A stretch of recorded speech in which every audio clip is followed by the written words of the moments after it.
자, 하나님의 때를 위해서 준비하는 우리라는 제목 가지고 우리 속전교육 시작하겠습니다. 열왕기상 17장 1절부터 9절까지 말씀입니다. 길르앗에 우거하는 자 중에 디셉 사람 엘리야가 아합에게 말하되 내가 섬기는 이스라엘의 하나님 여호와께서 살아계심을 두고 맹세하노니 내 말이 없으면 수년 동안 비도 이슬도 있지 아니하리라 하니라. 여호와의 말씀이 엘리야에게 임하여 이르시되 너는 여기서 떠나 동쪽으로 가서 요단 앞 그리 시내가에 숨고 그 시냇물을 마시라. 내가 까마귀들에게 명령하여 거기서 너를 먹이게 하리라. 그가 여호와의 말씀과 같이 하여 곧 가서 요단암 그리 시내가에 머물매 까마귀들이 아침에도 떡과 고기를 저녁에도 떡과 고기를 가져왔고 그가 시냇물을 마셨으나 땅에 비가 내리지 아니하므로 얼마 후에 그 시내가 마르니라. 여호와의 말씀이 엘리야에게 임하여 이르시되 너는 일어나 시돈에 속한 사르밧으로 가서 거기 머물라. 내가 그곳 과부에게 명령하여 내게 음식을 주게 하였느니라. 아멘.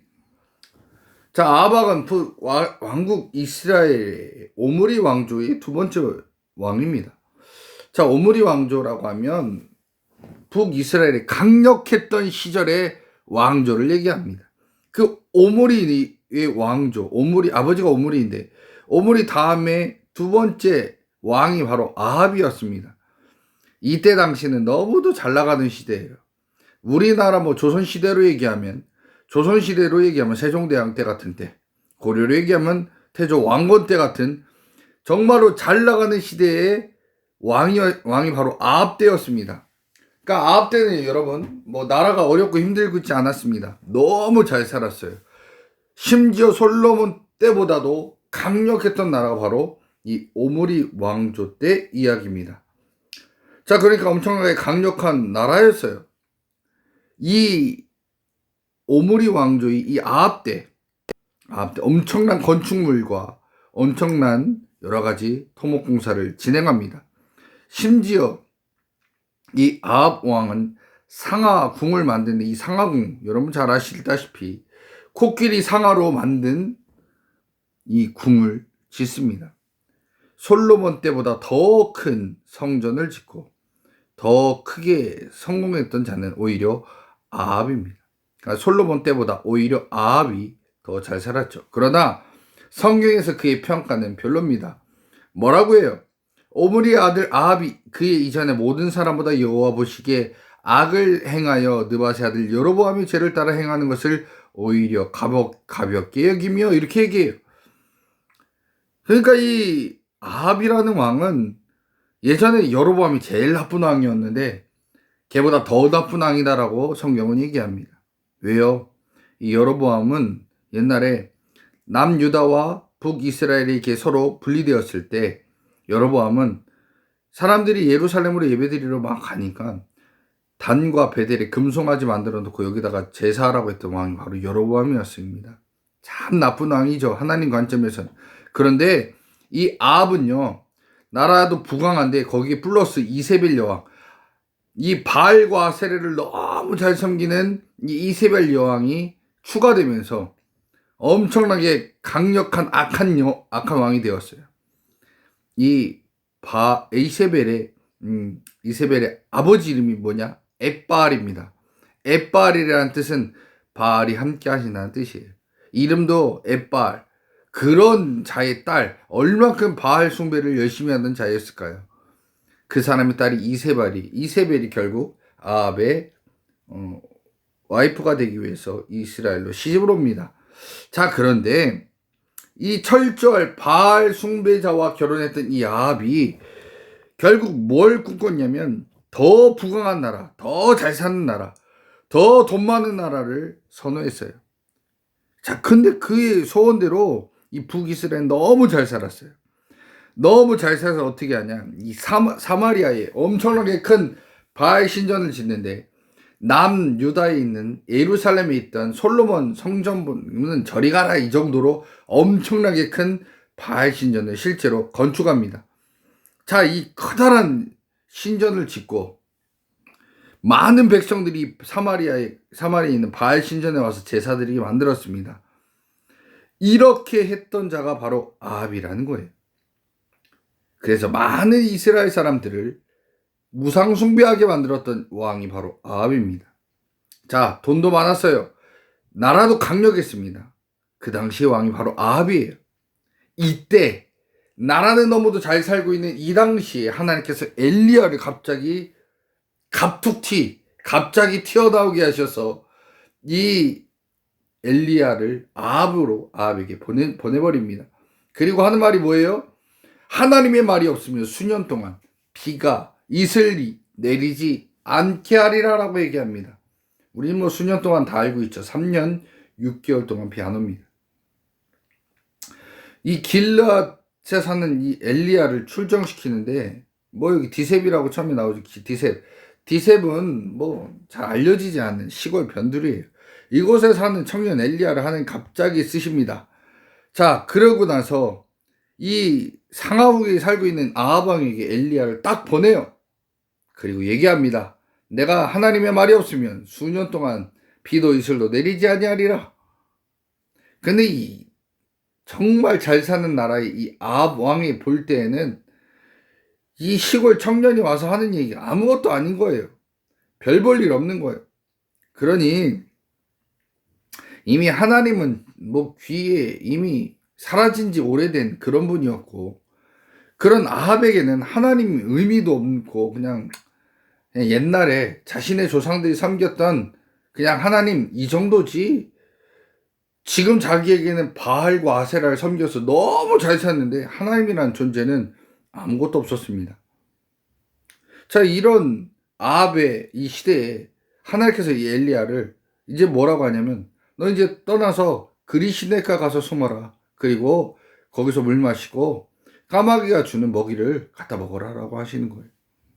자, 그래서 이 엘리야는 이 그리시나가 물을 마시고 까마귀가 주는 먹을 걸 먹으면서 연명을 합니다. 그리고 나서 하나님의 때를 기다리는 거예요.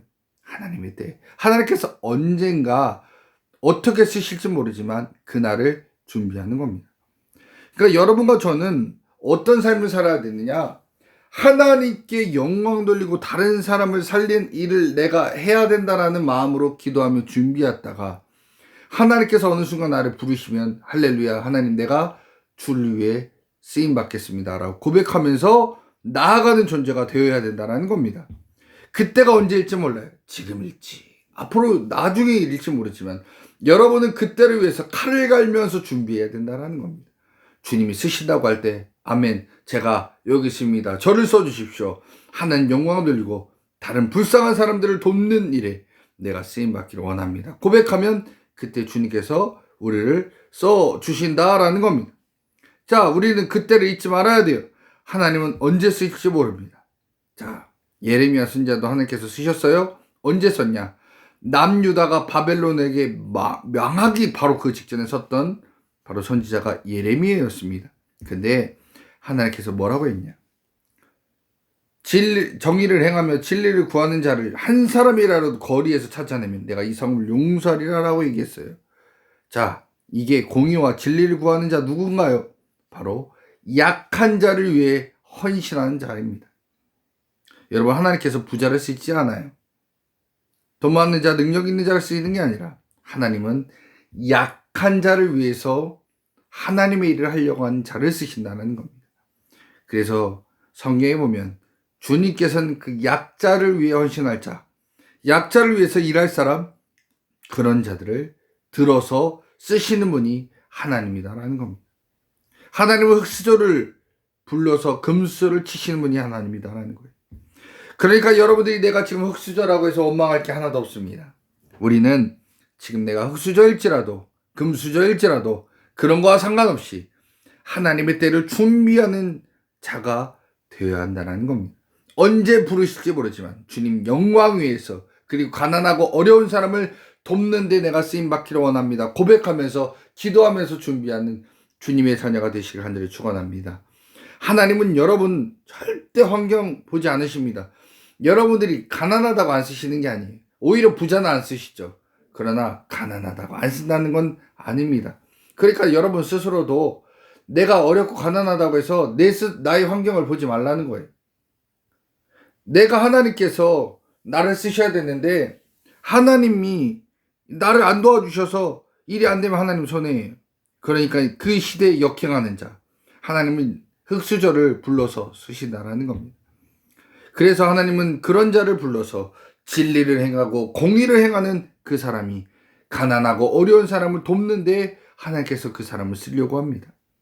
자, 그래서 지금 우리 이 시대에도 하나님께서 부르십니다. 누굴요? 진리를 구하고 공의를 행하는 자. 하나님 말씀대로 살며 어렵고 가난한 자를 돕는 데에 쓰임받는 그 사람을 주님이 지금 부르시고 있다는 겁니다. 하나님은 엄청나게 스펙 있는 사람, 엄청나게 잘 사는 사람을 찾는 게 아닙니다. 하나님은 하나님의 진리와 공의를 구하는 자를 찾으시는 겁니다. 성경에 보면 하나님께서 바알 그게 뭐라고 그렇게 거기에 후덜덜덜 하실까라고 하지만 많은 사람들이 바알을 쫓아다니고 돈을 좋아하고 능력을 좋아하고 세상에서 성공하는 인생을 추구하다 보니까 그런 것을 하나님께서는 배제하는 것이지, 하나님께서 바알을 질투하는 분입니까? 바알은 신도 아니에요. 그냥 사람이 만들어낸 것이지. 그냥 그렇게 표현하는 게 성경입니다. 자, 여기 지금 이 소머리하고 있는 요게 바알입니다. 머리는 소머리에 몸은 건장한 남자의 모습을 하고 있는 게 바알입니다. 바알 신전에는 많은 창기들이 있었어요.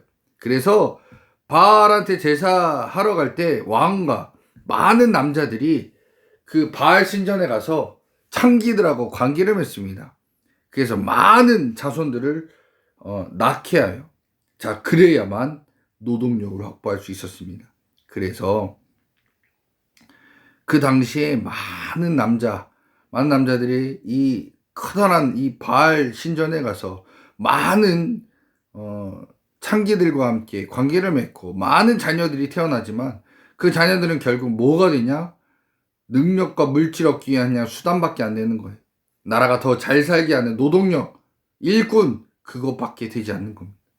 지금도 어떤 우리 사람들이 돈을 얻기 위하고 능력을 얻기 위하고 권력을 얻기 위하고 명성을 얻기 위해서 살아간다. 그러면서 그렇게 살아가는 인생을 우리는 바알 숭배자라고밖에 얘기할 수 없습니다. 주님은요, 우리를 능력 있는 자, 물질 많은 자로 세우기를 원하시는 게 아니라 하나님의 말씀 가운데서 하나님을 섬기고 공의를 행할 수 있는 사람, 약자를 도울 수 있는 사람을 주님께서는 지금도 부르신다는 겁니다. 열왕기상 17장 4절에 보니까 하나님께서 이 엘리야를 먹이시는데 뭘로 먹이시냐? 바로 까마귀를 통해서 먹이십니다. 그리고 사르밧가부를 통해서 그를 먹이십니다. 이게 뭔 얘기냐? 하나님께서는 공중에 새를 먹이시고 들에 백합화를 자라게 하신 하나님. 내가 하나님 말씀을 지키고 어렵고 가난한 사람을 돕는데 하나님께서는 먹이시는 하나님이다라는 겁니다. 여러분, 우리는 잊지 말아야 될 것이 있습니다. 하나님의 때를 위해서 진리를 구하고 공의를 행하는 그런 사람이 된다면 하나님께서는 언제든지 우리를 공급하시는 분, 우리를 채우시는 분이 하나님이다라는 것을 잊지 마시기 바랍니다. 엘리야에게 까마귀나 사르밧가부를 통해서 먹이셨지만 엘리야는 그것들을 의지하지 아니하고 부자를 의지하지 한 게 아니라 하나님을 의지했습니다. 자, 우리가 사람에게, 돈에게 의존하면 절대로 안 되는 것, 그걸 의존하면 우리는 하나님을 섬길 수가 없게 됩니다. 여러분, 엘리야도 사르밧가부도 가난했습니다. 그런데 이 사르밧가부는 자신이 갖고 있는 가루와 기름을 써서 엘리야를 대접했습니다. 왜요? 그것은 하나님께서 일하실 때를 위해 사르밧가부의 헌신이 있었기 때문에, 그러니까 사르밧가부의 헌신으로 하나님은 공의와 정의를 위해 사는 자를 채우시는 분이다라는 것을 알게 하고 보여주기 위해서 사르밧가부를 쓰셨다는 겁니다. 여러분, 지금 내가 하나님 말씀을 지키고 어렵고 가난한 자를 위해서 사용되고 있는 자리에 있는데 힘들다, 어렵다, 괴롭다 얘기할 게 아니라 하나님, 엘리야도 그렇게 먹이시고 입히셨는데 하나님, 저도 먹이시고 입히시길 소망합니다. 고백하는 귀한 주님의 종 되시기를 바랍니다. 그렇게 내가 주님의 일을 위해서 영광 돌리고 다른 사람을 살리는데 최선을 다한다면 주님은 우리를 채우시는 분이 하나님이다라는 겁니다. 아합과 이세벨 이 두 사람이 북이스라엘을 하나님이 아닌 이 바알과 아세라를 섬기기 위한 나라로 만들어갔다면 이 나라를 다시금 회복시키기 위해 엘리야, 까마귀, 사르밧가브를 통해서 이 북이스라엘을 뒤집으려고 하나님께서 준비하신다는 겁니다. 여러분, 우리도 하나님의 그때가 지금일지 모릅니다. 그때를 위해서 우리는 믿음을 가지고 준비하고 하나님 나를 사용하여 주시옵소서 라고 기도하면서 준비하는 믿음의 종 되시길 바랍니다. 그 일에 내 능력, 내 시간, 내 물질, 나의 모든 것을 주님께 드린다면 주님께서 채우시고 넘치게 하시는 분은 하나님이시다라는 겁니다. 여러분, 우리에게 그런 믿음이 필요합니다. 언젠가 하나님께서 나를 부르실 때가 있다라는 것, 그리고 그때를 위해서 지금 준비하시기 바랍니다. 최선을 다해서 물질도 건강도 환경도 준비하시기 바랍니다. 그러다가 주님이 이때다라고 말씀하실 그때 여러분 모든 것을 주님 위해서 쓰시기 바랍니다. 쓰시기 바랍니다. 그러면 하나님께서는 더 많은 것으로 채우시는 분이 우리의 하나님이시다라는 겁니다. 그때를 기다리십시오. 하나님의 때를 기다리고 준비하십시오. 그러면 하나님께서 언젠가 여러분들을 쓰실 겁니다. 그날 하나님께 멋지게 쓰임받는 믿음의 종, 하나님의 종이 저와 여러분 되기를 간절히 축원합니다.